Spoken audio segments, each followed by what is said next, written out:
के पूरे बिजनेस का जो वैल्यू है उस टाइम वो आपकी 50 लाख है, तो क्या ऐसा जरूरी है कि 25 दोनों के पास हो? मतलब ये बंटवारा जो है वो ईमानदारी से हो जाए।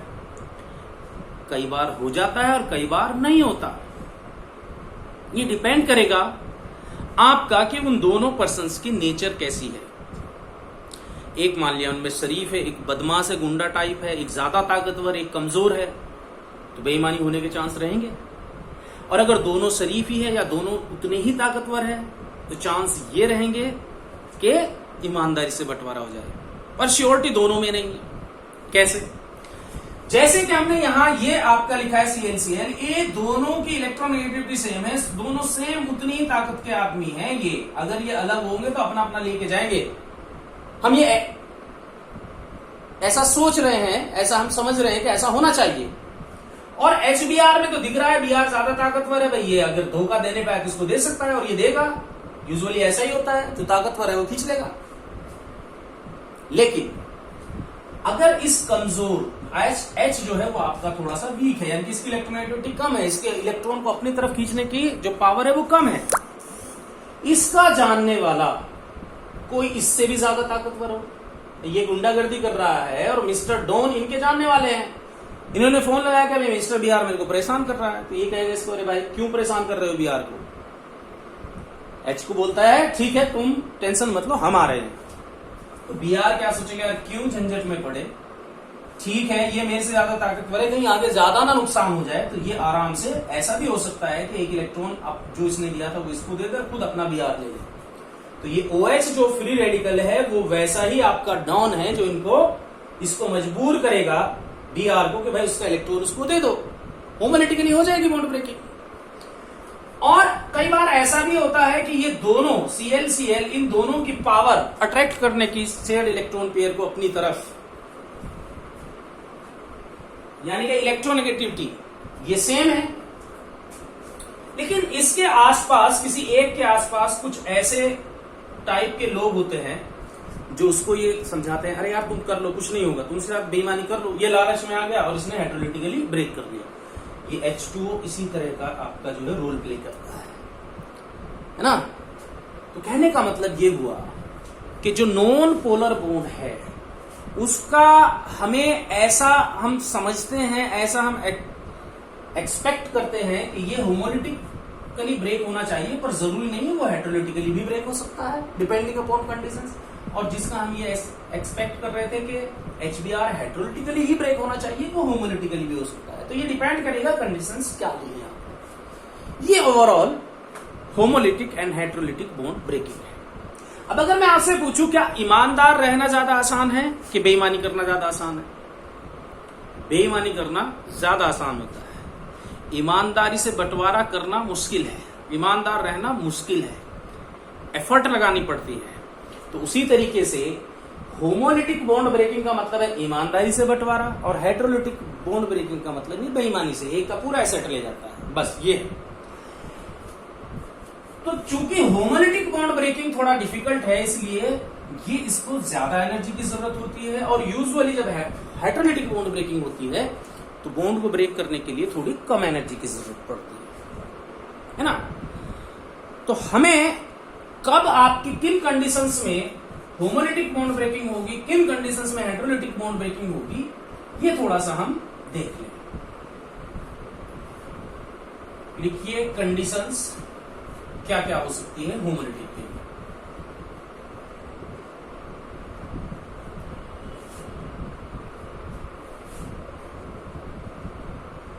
Heterolytic, high temperature, thermal heating,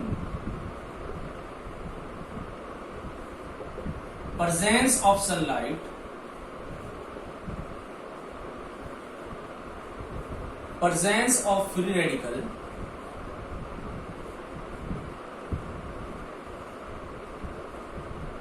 non polar bond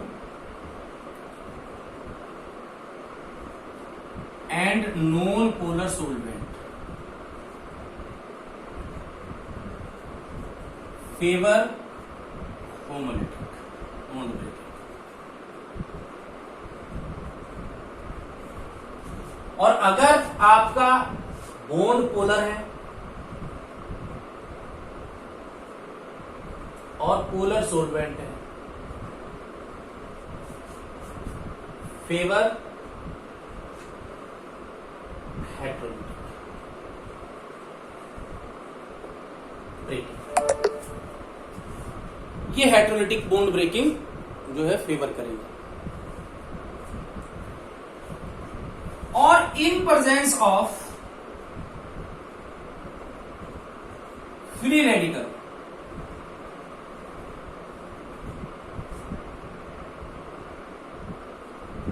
homolytic breaking will be there always.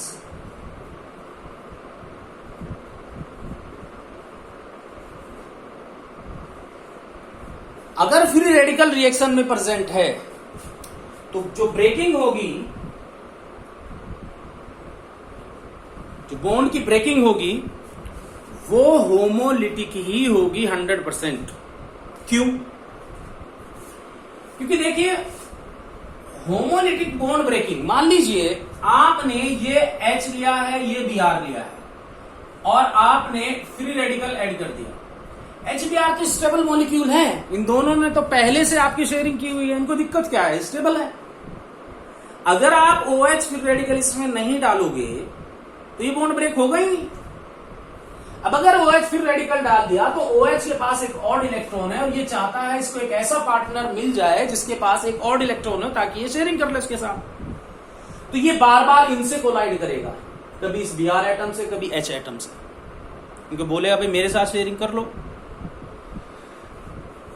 होगा क्या कि जब ये बार बार कोलाइड करता रहेगा तो इनमें ये बॉन्ड ब्रेक हो जाएगा, एक H फ्री रेडिकल बन गया और एक Br फ्री रेडिकल बन गया और इसने फौरन जैसे ही बना इसके साथ में बॉन्ड बना। अगर ये ऐसे ब्रेक हो जाए, एक पे H प्लस और दूसरे पे Br माइनस जाए तो इसका तो काम होगा ही नहीं।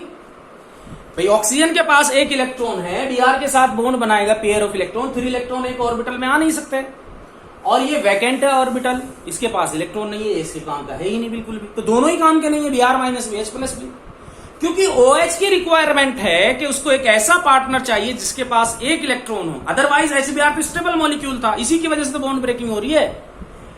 तो इसकी रिक्वायरमेंट को, ये अपनी रिक्वायरमेंट को हर हालत में फुलफिल करेगा, तो होमोलिटिक बॉन्ड ब्रेकिंग ही कराएगा, हमेशा होमोलिटिक बॉन्ड ब्रेकिंग ही होगी in presence of free radical, है ना।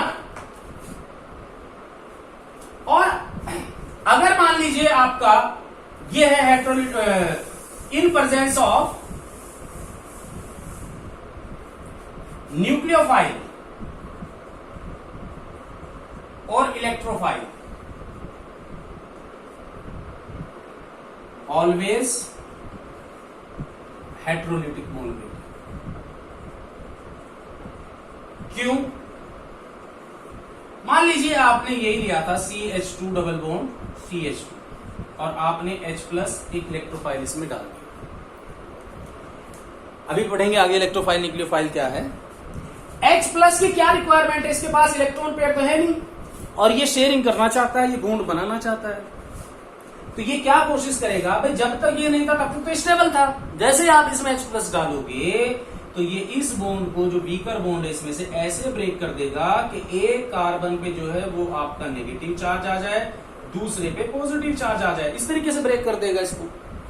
अब इसका काम हो जाएगा, भाई एक आपका CH2 माइनस और एक CH2 प्लस हेटेरोलिटिकली ब्रेक कर दिया और फाइनली H प्लस ने बॉन्ड फॉर्म कर लिया और ये CH3 CH2 प्लस बन गया, है ना। होगा तो ये एक ही स्टेप में, मतलब मैंने ब्रैकेट में लिखा है, इसका मतलब ये है कि आप ऐसा समझ सकते हैं, ऐसे बनता नहीं, बनेगा ये साइमल्टेनियसली, ये बॉन्ड फॉर्मेशन स्टार्ट होगा, ये बॉन्ड ब्रेकिंग स्टार्ट होगी, एक कार्बन पे प्लस चार्ज आता है, क्योंकि इसकी रिक्वायरमेंट ऐसी ही थी कि हमेशा हेटेरोलिटिक बॉन्ड ब्रेकिंग कराएगा। और सिमिलरली न्यूक्लियोफाइल के पास इलेक्ट्रॉन पेयर होता है हमेशा और वो अपना इलेक्ट्रॉन पेयर शेयर करके बॉन्ड बनाएगा, तो उसको हमेशा एक ऐसे एटम की रिक्वायरमेंट होती है जिसको 2 इलेक्ट्रॉन की जरूरत हो। तो पहले ये जरूरत बनाएगा, इस बॉन्ड को ऐसे ब्रेक करा देगा और अब इसको जरूरत है, कार्बन पे प्लस चार्ज आ गया, है ना, इसके साथ में बॉन्ड फॉर्म कर लेगा OH, देखो तो न्यूक्लियोफाइल या इलेक्ट्रोफाइल की प्रेजेंस में हमेशा हेटेरोलिटिक बॉन्ड ब्रेकिंग होगी और फ्री रेडिकल की प्रेजेंस में हमेशा होमोलिटिक बॉन्ड ब्रेकिंग होगी। अगर हेटेरोलिटिक बॉन्ड ब्रेकिंग हो रही है तो हमें समझ में आ जाएगा कि इलेक्ट्रॉन पेयर जो है वो कौन से एटम के पास जाएगा, जो ज्यादा इलेक्ट्रोनेगेटिव उसके पास जाएगा। तो अब अगर अगला स्टेप में देखूं इस रिएक्शन, ये मान लीजिए रिएक्शन हो रही है, पहले स्टेप में HBr ने रिएक्ट करा दिया, अब अगले स्टेप में Br माइनस रिएक्ट कर रहा है, तो ये इस कार्बन के साथ बॉन्ड फॉर्म करेगा। तेरे समझ में आ जाएगा नेक्स्ट स्टेप में क्या होना है। लेकिन अगर आपका होमोलिटिक बॉन्ड ब्रेकिंग हो रही है तो नेक्स्ट स्टेप में कौन सा फ्री रेडिकल यूज होगा, ये आपका थोड़ा सा दिक्कत हो जाएगी समझने में। मान लीजिए ये HBr है, OH फ्री रेडिकल के साथ में H ने कंबाइन किया और Br फ्री रेडिकल बन गया। ऐसा भी तो हो सकता था कि ये HOBr बन जाए और H फ्री रेडिकल बन जाए। अब नेक्स्ट जो है इसको रिएक्ट करना है मान लीजिए इथीन से। अगले स्टेप में जो भी फ्री रेडिकल यहां बनना है, ये या ये, इन दोनों में से जो भी बनेगा वो आगे रिएक्ट करेगा। अब जरा देखो, अगर मैंने ऐसे ब्रेकिंग करा दी, H फ्री रेडिकल बन गया इस स्टेप में और OH ने Br के साथ बॉन्ड फॉर्म कर लिया, तो ये H रिएक्ट करेगा और यहां बन जाएगा फ्री रेडिकल की। और अगर मान लीजिए इस तरीके से आपका OH ने H के साथ बॉन्ड फॉर्म किया है और Br नेक्स्ट स्टेप में यूज हुआ है, तो बन जाएगा ये। देखो अलग अलग टाइप के आपके जो है फ्री रेडिकल बनेंगे आगे।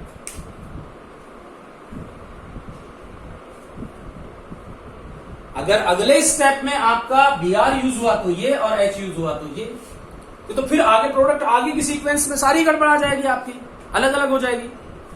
तो हमें ये समझना बहुत जरूरी है कि जब होमोलिटिक बॉन्ड ब्रेकिंग होगी तो कौन से एटम के साथ में ये बॉन्ड बनाएगा जो फ्री रेडिकल है। ये क्वेश्चंस आएंगे आगे जब हम पढ़ेंगे तो क्वेश्चंस में जरूरत पड़ेगी इनकी। तो हेटेरोलिटिक तो हमें समझ में आ जाएगा कि जो ज्यादा इलेक्ट्रोनेगेटिव उसके पास इलेक्ट्रॉन पेयर जाएगा, लेकिन homolytic bond breaking in presence of free radical कैसे होगी, ये हमें एक दो पॉइंट है, ये थोड़ा सा याद रख ले तो कोई प्रॉब्लम नहीं आएगी। तो आप लिखिए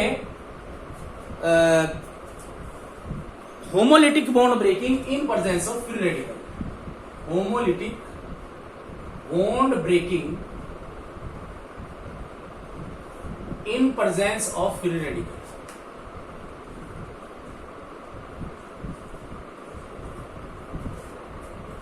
पहला पॉइंट यह है कि free radical prefer to form bond with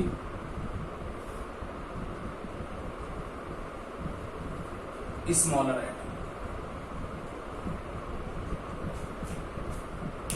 जो फ्री रेडिकल है वो स्मॉलर एटम से बॉन्ड फॉर्म करना प्रीफर करेगा। जैसे ये है HBr, H2O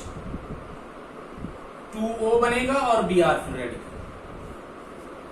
H free radical और HOBr नहीं बनेगा इसमें। तो अब हमें समझ में आ जाएगा कि HBr को अगर फ्री रेडिकल की प्रेजेंस में हम रखें, फ्री रेडिकल डाले इसमें HBr में, तो Br फ्री रेडिकल हमें अवेलेबल होगा अगले स्टेप में रिएक्शन करने के लिए। जैसे मैंने कहा CH4 H, आपने इसमें Cl फ्री रेडिकल डाला, तो स्मॉलर एटम कौन सा है इनमें से, HCl बनेगा और CH3 फ्री रेडिकल। ये नहीं कि CH3Cl बन गया और H फ्री रेडिकल, ये नहीं बनेगा। स्मॉलर एटम के साथ में बॉन्ड फॉर्म करेगा। जब हम पढ़ते हैं हेलोजिनेशन ऑफ एल्केन, तो उसमें ये मैकेनिज्म है कि CH4 के साथ में कैसे रिएक्शन होगा। सनलाइट की प्रेजेंस में Cl2 से Cl फ्री रेडिकल बनेगा और वो H के साथ रिएक्ट करके HCl और CH3 फ्री रेडिकल बनाएगा, फिर ये Cl2 से रिएक्ट करता है तब CH3Cl बनता है। इस स्टेप में CH3Cl नहीं बनता। क्यों? क्योंकि आपका जो है ये स्मॉलर एटम से बॉन्ड फॉर्म करेगा। अगर आपका स्मॉलर एटम जो है वो 3 डायमेंशनली सराउंडेड है और वहां तक उस एटम के साथ में कोलाइड ही नहीं कर सकता, वहां तक अप्रोच ही नहीं है, उसके क्लोज ही नहीं जा सकता, तब वो फिर बगैर एटम के साथ में भी बॉन्ड फॉर्म कर सकता है। तो नोट करके लिख सकते हैं इसमें, if smaller atom is 3-dimensionally surrounded by bigger atoms, then it may form bond with bigger atom. मान लीजिए ये है आपका CCl4, Cl बिगर एटम है, C स्मॉलर है, ये C स्मॉलर एटम। अब देखो जो C है, जो स्मॉलर एटम है जिसके साथ वो बॉन्ड फॉर्म करना चाहेगा फ्री रेडिकल, वो तो आपका जो है वहां तक तो अप्रोच ही नहीं है OH फ्री रेडिकल की। ये जैसे ही इसके क्लोज जाएगा तो Cl फिर एटम से ही कोलाइड करेगा, C से नहीं। और ये sp3 हाइब्रिडाइज्ड है, 3 डायमेंशनली सराउंडेड है, यहां तक आ ही नहीं सकता, पहली बात तो ये है। तो इस केस में क्या होगा कि मजबूरन इसको बिगर एटम से ही बॉन्ड फॉर्म करना पड़ेगा। मतलब ये मिलेगा, कभी आप इसको ये बना दो, ये नहीं है ना। एक पॉइंट तो ये है कि स्मॉलर एटम से बॉन्ड फॉर्म करेगा। अगर स्मॉलर एटम तक अप्रोच नहीं है, 3 डायमेंशनली सराउंडेड है, sp3 हाइब्रिडाइज्ड है एटम, तब वो सरफेस का जो एटम है उसके साथ कोलाइड करेगा, चाहे वो बिगर ही क्यों ना हो, उसी के साथ बॉन्ड बना लेगा। दूसरा पॉइंट ये है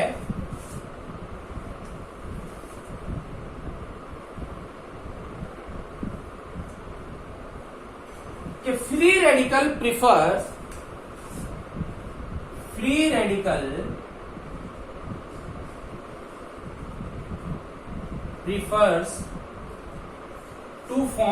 to break weaker bond। मान लीजिए ये है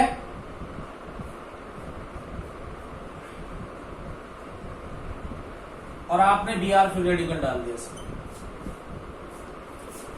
देखो इसमें 4 CH बॉन्ड है, सिग्मा बॉन्ड है जो कि, और एक कार्बन कार्बन डबल बॉन्ड है। इसमें कार्बन कार्बन डबल बॉन्ड में एक पाई है और एक सिग्मा। पाई बॉन्ड वीकर होता है, तो ये पाई बॉन्ड को ही ब्रेक करेगा, सिग्मा को नहीं, ये बनेगा। या मैं ये ले लू example, Cl Cl Cl Br, और ये फ्री रेडिकल आपने डाला, तो वीकर बॉन्ड कौन सा है, CBr।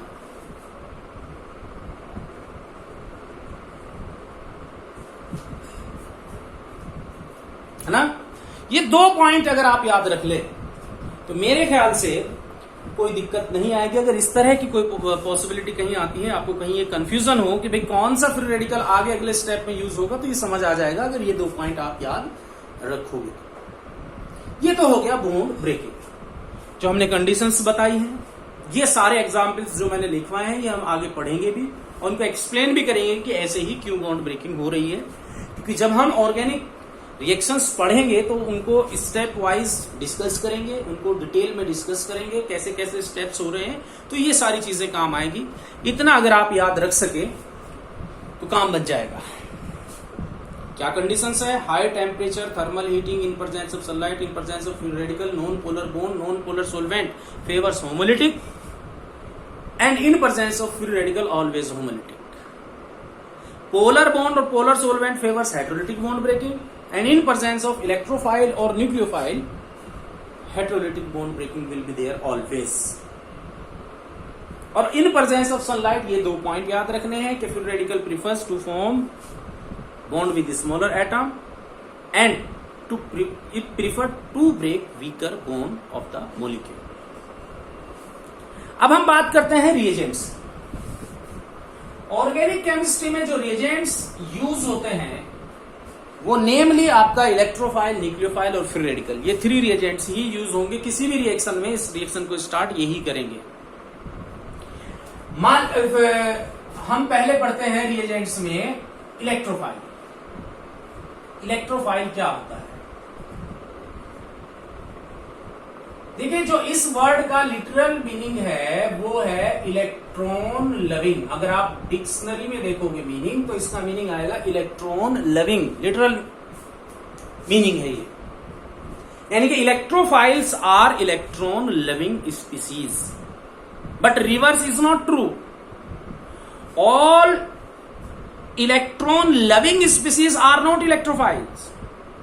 तो हमें पता होना चाहिए कोई पर्टिकुलर स्पीसीज इलेक्ट्रोफाइल कब होगी।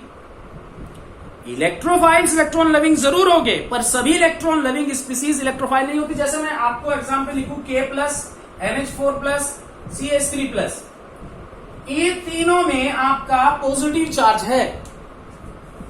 पॉजिटिव चार्ज है तो इलेक्ट्रोस्टैटिक अट्रैक्शन तो होगा ही नेगेटिव चार्ज के साथ में, और नेगेटिव चार्ज के साथ में आपका मतलब ये नेगेटिव चार्ज, यानी कि इलेक्ट्रॉन लविंग है तीनों के तीनों, पर तीनों इलेक्ट्रोफाइल नहीं है। ये इलेक्ट्रोफाइल नहीं है, ये इलेक्ट्रोफाइल नहीं है, सिर्फ ये इलेक्ट्रोफाइल है। तो इसके लिए हमें क्या ये पता होना चाहिए, कैसे पहचानेंगे, पहले डेफिनेशन के आपका होते क्या है इलेक्ट्रोफाइल। देखो इलेक्ट्रोफाइल क्या होते हैं, लिखिए। The species which form A covalent bond, इसको अंडरलाइन कीजिए, कोवलेंट बॉन्ड